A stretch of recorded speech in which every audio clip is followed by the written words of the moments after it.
Colonel Douglas McGregor. Colonel Douglas McGregor. Excuse me. Carries himself like a general, doesn't he? Yes. Anyway, in a nutshell, he is saying that there's a good possibility we won't even see an election come November 24th in, excuse me, you know what I mean, November of 24 in this country. Are you concerned about that personally?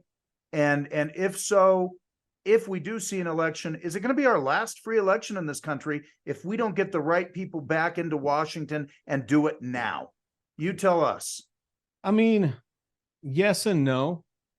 And I'm approaching this very practically. So one of the reasons why I disengaged from politics is after watching Ron Paul get screwed in 2011, feeling like my vote didn't count. And then I'm watching all of these documentaries come out to talk about Obama's America and how things are going to get so bad. And it made me feel absolutely hopeless.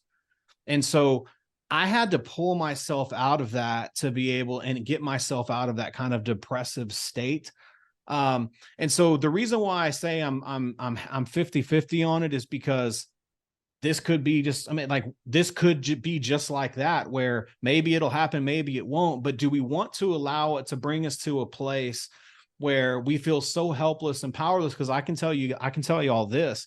I deal with it all the time on social media. People saying I'm not voting again until they fix 2020. And it's like, I hate to break it to you, 2020 is not getting fixed. That doesn't mean that doesn't mean the problem that caused it. Yes. That doesn't mean that doesn't mean that the problem that caused it can't be fixed.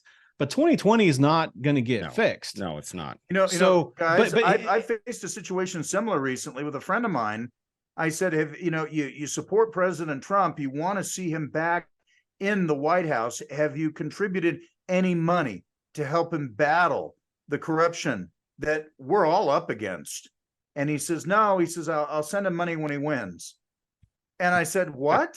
Yeah. I said, no, it takes money to fight a war, brother. Yeah. Speaking the thing of money, is that we're all, no matter what, whether you like politics or you don't like politics, everybody's lives are impacted by politics. So you can either be active and try to and work towards an outcome that you want, or you can be passive and just be another victim. So everybody has to make that choice for themselves. What I'm trying to do is I'm trying to shift my perspective from the hurt that everybody's feeling into hope, from the pain that we've been through over the last 3 years since Trump was out of office, even before that, 2020, with the Summer of Love and these cities being burned to the ground and masks being mandated and small businesses shut down, family incomes being destroyed, all of that. Let's work our way through that pain and turn it into purpose. Let's look forward to 2024. Hope for the best, but prepare for the worst.